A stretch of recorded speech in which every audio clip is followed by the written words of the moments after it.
안녕하십니까. 신의 한수의 신의식입니다. 우려하던 상황이 벌어지고야 말았습니다. 2차 미북 회담이 27일, 28일 양일간 열린다고 하는데요. 날짜부터 또 의제부터 정말 기분이 나쁩니다. 트럼프 대통령 도대체 왜 그러는지 이유를 알 수가 없습니다. 이와 관련해서 전옥현 전 국정원 제1차장님 모셨습니다. 안녕하십니까. 안녕하십니까. 화나낸데요. 화나. 그러니까요. 트럼프가 참 정말 이해할 수가 없어요. 네. 아니 작년에 대한민국 선거 바로 하루 전날 그래 본인 말로도 세계의 단판이라고 그랬잖아요. 예. 아니 그런 회담을 갖다가 해가지고 이게 정상적인 사고, 정상적인 외교적인 감각 갖고는 이해할 수 없는 일이 작년에 벌어졌거든요. 예. 그런데 지금 다시 해피님은 2월 27일 날 우리 자유한국당에 그야말로 중요한 당 대표 선거가 있는 날인데 딱 그날 잡아가지고 이 2차 정상회담을 한다. 정말 저는 이해할 수가 없어요. 왜냐하면 이건 이 정치와 외교에도 말이죠. 기본이 그 예양이라는 게 있습니다. 더군다나 이 자유한국당 당 대표 이 선거는 비록 당내 선거라고 이렇게 평가를 절하할지도 모르겠어요. 트럼프 입장에서는. 그러나 대한민국의 제1 현재로서는 보수 야당이고 더군다나 대한민국 해방 이후에 지금까지 이 경제적으로 자본주의 시장경제 체제를 성공시키고 또 정치적으로 자유민주주의 체제를 성공시킨 가장 대표적인 나라가 대한민국이에요. 네. 그러면 이런 대한민국을 지금까지 만드는 데는 한미 동맹 체제, 또 이 미국의 여러 가지 경제적인 지원, 많은 경제 안보적인 측면에서 지원. 그러니까 미국이 동맹 관리에 있어서 가장 성공한 나라가 또 한국이에요. 네. 예. 이런 한국을 갖다가 당 대표 선거하는 날 날짜 잡는다는 게 이게 말이나 됩니까? 저는 어이가 없는 게 말이죠. 잔치집에 재 뿌리는 격이죠. 재 뿌리는 거죠. 그리고 또 하나가 지난 지방선거에도 똑같은 일을 벌여갖고 말이죠. 자유한국당이 참패하는데 트럼프 대통령이 일조했다고 많은 그 전문가들이 얘기를 했습니다. 물론 홍준표 대표도 이 자리에 나와서 그 말씀 하셨고요. 어떻게 지방선거 벌어지는데 미북 대화 해갖고 위장평화 쇼다고 얘기하니까 언론들은 공격하지, 또 미북 회담 해갖고 거기서 손 들고 난리치니까 지방선거 참패로 이끈 데 있어서 트럼프 대통령의 혁혁한 공과가 있었다, 이렇게 자주 섞인 이야기가 계속 나왔었는데 이번에 또 마찬가지로 27, 28일 양일간 벌어지는데 또 27일 날 자유한국당 전당대회가 있지 않습니까? 근데 문제는 뭐냐면 전 개인적으로 이렇게 생각합니다. 자유한국당 전당대회에서 당대표가 선출되고 난 뒤에 그 대표가 지금의 북핵 문제를 또 여당과 어떻게 조율해 나갈 것인지, 또 미국과 어떻게 상의해 나갈 것인지 여러 가지 정책 변화가 있을 수 있단 말이에요.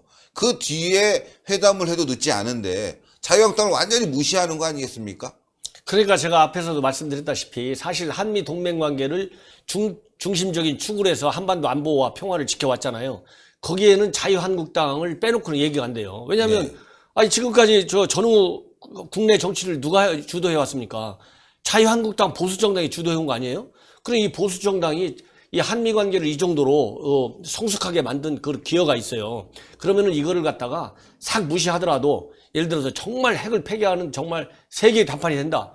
그러면 당내 행사다, 이렇게 조그마하게 폄하할 수도 있어요. 근데 지금 돌아가는 걸 보면 김정은이한테 전부 말려들고 속고, 그렇죠. 이런 우려가, 미국 내 정치인들, 미국 내 전문가들이 여기 한국 내에 있는 전문가 언론보다도 더 지금 난리를 치고 있어요. 지금 그러니까 미 하원 같은 경우에는 지금 바로 펠로시 그 하원 의장도 현재의 트럼프식 그런 북핵 협상에 대해서 반대하고 있잖아요.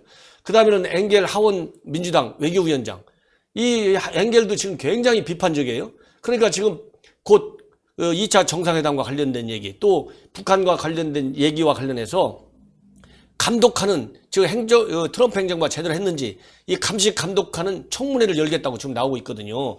이 정도의 그 비판을 국내에서 받는데 그거를 갖다가 제1야당의 당대표 선거 날 딱 잡아선다. 이거 2월 27일 당대표 선거한다는 것은 지난 연말서부터 다 나왔잖아요. 그렇죠. 그럼 여기 주한 미 대사관에서 그거 보고 안 했겠어요?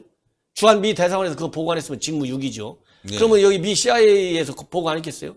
당연히 보고합니다. 이건 아까도 얘기했죠. 이거 한미가 최고 가까운 우방이라는 측면도 있지만은 이렇게 최고 가까운 우방이 아니라 하더라도 이런 제1야당의 중요한 정치 일정 이런 거는 정치적인 계산에 고려를 해주는 것이 기본적인 에티켓이에요. 국가 간에도 에티켓이 있습니다. 예. 그렇기 때문에 제가 실망스럽다 이런 말씀을 드리는 것이고, 예. 참. 왜냐하면 이런 정단대회는 예. 이게 이 흔히 얘기하는 컨벤션 효과라는 게 있잖아요. 일종의 잔치예요. 그럼 우리 한국 내에서 제일 큰 잔치인데 그냥 놔뒀으면 이 미국 정상회담 때문에 잔치 분위기가 깨지지 않습니까? 예. 그러다 보니까 이거는 트럼프가 두 번째 한국 이 보수 국민을 무시한다는 이런 세간의 평가를 받을 가능성이 굉장히 농후하다. 저는 그렇게 얘기하고 싶습니다. 예, 그러네요. 세간의 평가 문제가 많다. 예, 지금 나오고 벌써 있고. 지금 오늘 홍준표 대표가 뭐라고 했냐면 예, 전 예. 대표가 이거 이런 식으로 해갖고 왜 미국 정상회담을 하느냐 이해할 수 없다 그러면서 그럴 바에는 자유한국당이 당 대표를 뽑는 2월 27일 전당대회를 차라리 연기하는 게 낫지 않느냐 이렇게까지 지금 나오고 있어요. 얼마나 그 잘못된 정상회담 일정이니까. 왜냐하면 본래 2월 말 했으면 2월 20일부터 27일까지 있는 거 아니겠습니까? 네. 아니 그러면은 22, 3일 날 해도 되는 거죠. 그렇잖아요. 심각하네요. 홍준표 대표가 전당대회 날짜를 연기하자 이 얘기가 나왔다면은 예. 그만큼- 이미 제가 방송 들어오기 전에 예, 보니까 예. 이거 전당대회 이거 제대로 될 수 없다 이런 분위기가 전당대회 제대로 될 수가 없고 예, 아까 얘기한 대로 언론들에게 알려야 되는데. 작년 지방자치 선거도 그 정상회담 날짜 때문에 완전히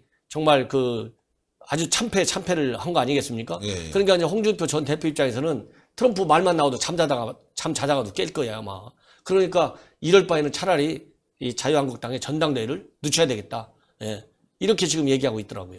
늦추는 것도 하나의 방법이면 분명하겠네요. 근데 중요한 건 또 있습니다. 뭐냐면 바로 트럼프 대통령의 입장이거든요. 지금 빅딜론 나오고 있습니다.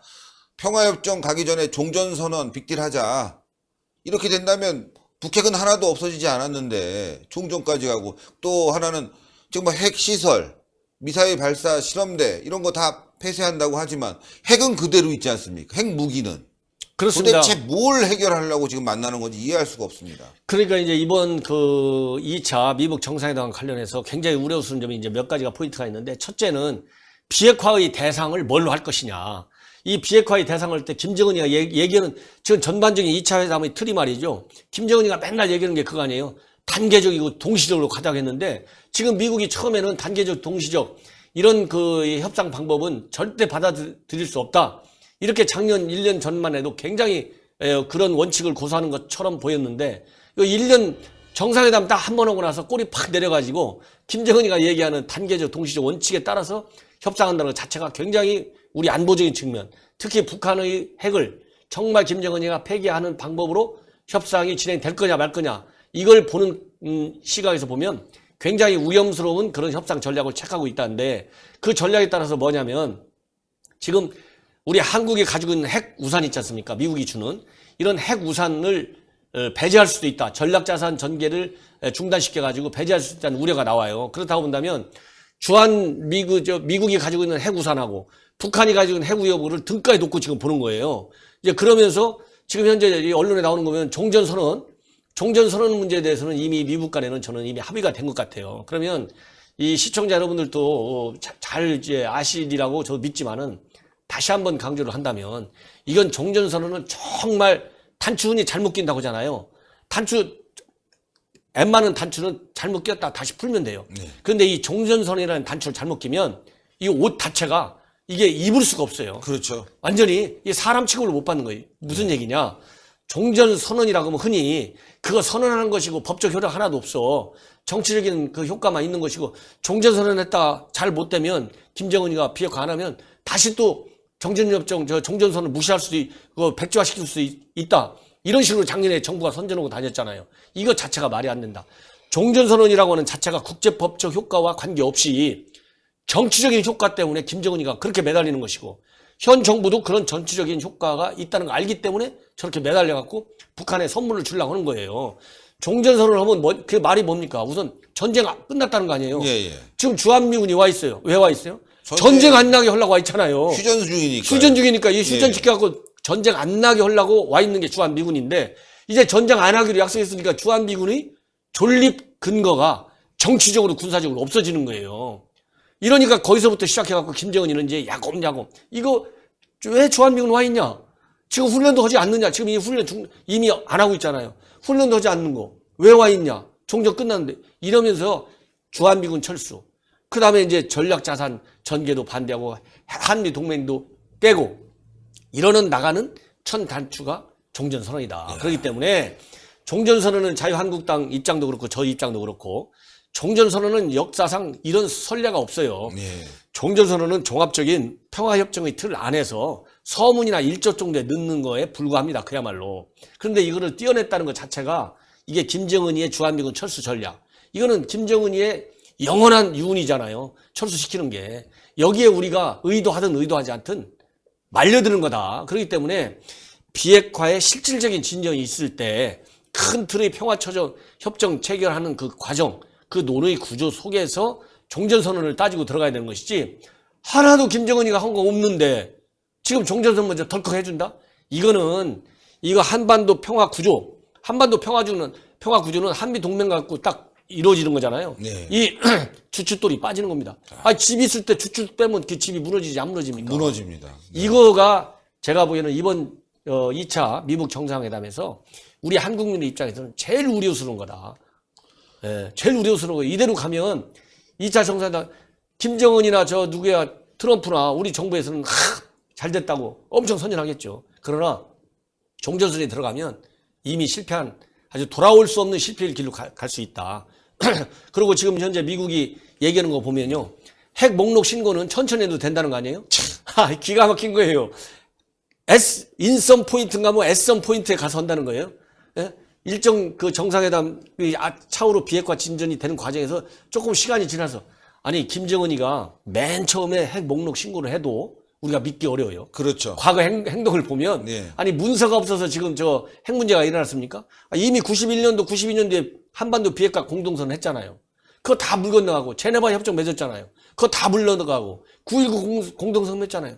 이게 한두 번 물 건너가고 이게 그 바람에 지금 핵무기를 지금 60개 가지고 있네, 70개 가지고 있네 이러잖아요. 이렇게 왔는데 그런 식으로 문서를 제대로 만들고 신고가 지금 제대로 됐다 해도 김정은이 스타일상 언제 어떻게 그런 합의된 문서를 파기할지 모르는데 한참 동안 지나가면 그 사이에 김정은이가 몰래 감춰놓은 핵시설 가지고 계속 가동해서 핵무기는 몰래 비밀로 증가시켜놓고 그때 가서 신고를 하면 신고를 제대로 하겠습니까? 그러면 어차피 깨지는 거예요. 그런데 김정은 지금 트럼프가 국내 정치적으로 급하다고 그랬고 오늘 또 연설 가만히 보세요. 지금 특검하는 거 굉장히 불만이 많잖아요. 예? 예? 아주 리디큘러스하다고, 예? 아주 우스꽝스러운 이런 그 수사를 하고 있다. 이렇게 비판했거든요.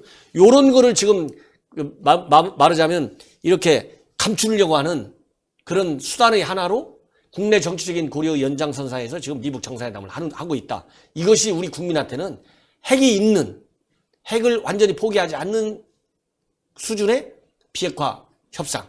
그렇기 때문에 제가 이 자리에서 지금 이렇게 강하게 얘기를 안 할 수가 없는 거예요. 예. 잘해야 된다, 우리가. 또 저희가 또 2부에서 또 말씀을 더 나눠야 되니까요. 여기까지 정리를 하겠습니다. 정말 화나는 일입니다. 더 집중적으로 분석을 해보도록 하겠습니다. 이렇게 연휴에 나와주셔서 너무나 감사드립니다. 감사합니다. 정말 화나는데요. 트럼프 대통령 믿고 계속 믿었는데 결국은 이런 일을 벌입니다. 날짜가 도대체 이해할 수가 없습니다. 대한민국 정치 상황을 전혀 고려하지 않고 우리 국민들의 의중을 전혀 반영하지 않고 말이죠. 지난 지방선거에 이어서 또 이번에 자유한국당 전당대회 날짜를 또 미북 정상회담 날짜로 잡았다. 이거 대한민국 무시하는 겁니다. 트럼프 대통령. 미군의 전략적 지휘 변경 이제 눈앞에 다가온 것 같습니다. 대한민국 위기가 이제 시작된 것 같습니다. 동그랗게 올라가는 구독 버튼 여러분들 꼭 눌러주시고요. 추천 버튼 꼭 눌러주십시오. 이제 국민들이 더 뭉쳐야 될 때가 다가온 것 같습니다. 대단히 감사합니다. 감사합니다.